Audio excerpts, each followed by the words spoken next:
有知名病患到公园运动，爬楼梯拢容易喘，甚至是出现胸闷症头，前往病院做检查。医师安排抽血甲运动心电图检查，经进一步接受心导管检查，发现3条冠状动脉当中，其中2条出现明显的狭窄。医师就讲，这是冠状动脉斑块的堆积，影响心脏血流供应，严重的时阵会造成心肌梗塞等疾病。血管会随着我们年纪慢慢增加那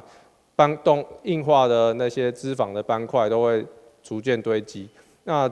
堆积到一个程度之后就会产生比较严重血管的狭窄，那病人就会有在运动在活动的时候或搬重物的时候，都会有可能会有胸闷的现象。病患在血管内超音波的辅助之下，顺利完成冠状动脉支架防治术。医师指出，随着年龄的增加，身体拢会受到各种危险因素的威胁，包括着食薰、糖尿病、高血压以及高血脂等等，拢会对心血管系统造成负面的影响。心血管疾病一直是高居国内死亡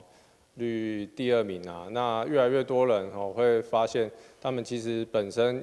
带有一些心血管的疾病。那常见的症状大概就是胸闷、胸痛喘那或者是甚至是有些人是用下巴酸麻、肩膀酸麻来表现